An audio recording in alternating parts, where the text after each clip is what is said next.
gatekuru kanda bahi Yakobo. Abaikiriza bari kurenga 13 bahirwe birabo bari kusimwa ahabw'okuheereza Ruhanga n'omutima gumwe. Ekigambo efura tamuka omuntu efura aliyatunga Mukama Bushenyi kandi orukabanda amaizi nawe ali agahewa Mukama Bushenyi. This is God's word.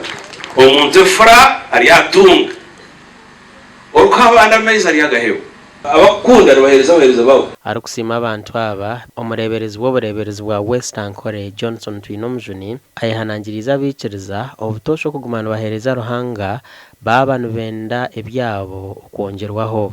Hati mutahurira ngo ohereze rako nyoni ngunda Ruhanga bwera hati ekibanda cyanjye cyona nakimuhereza abana bayenda babure kusho na nenkoko zanjye zona na katandaro na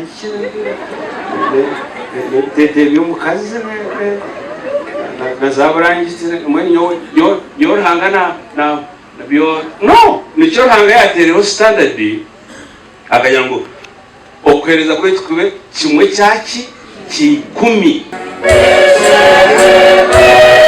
Diocesan Secretary wa West Ankole Diocese Reverend Canon Bethel Namanya na jangwe mpaka zo kuhereza ezi zibire zirumwa abana eminyeto abakazi hamwe n'abashija kandi osinjiro obureberezi abirari mu cement bam owayishaka kandi omumpakezo akasingamu omunyeto omwe omukicho bakweta aine babas Brindon yakoratwa idis bangumya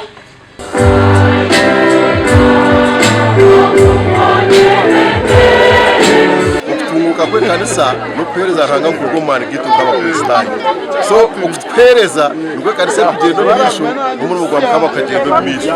Omuganda nkaga omureberezi n'omwe ow'obureberezi bwa West Ankole Right Reverend Johnson Twinomjuni arabwira abikiriza omu district ya Shema n'obureberezi bwona obwa West Ankole okwerinda omuze gw'okunagijura abana ahabw'okuba abana ngu n'ekicyonco okuruga aha Ruhanga.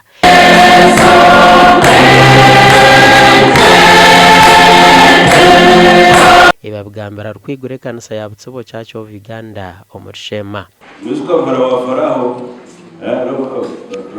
akayetwe twaromana ko munderere ndiyakoreze Butsobo.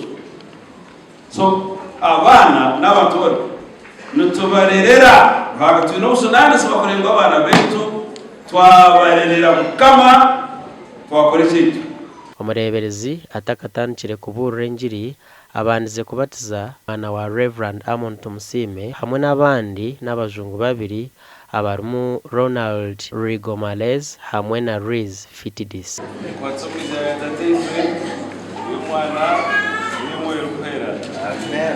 Mukoro ogu guhikiruho n'abebembezi ba Shema kandi bashabira abantu tamano mukora bakareka korera engaro.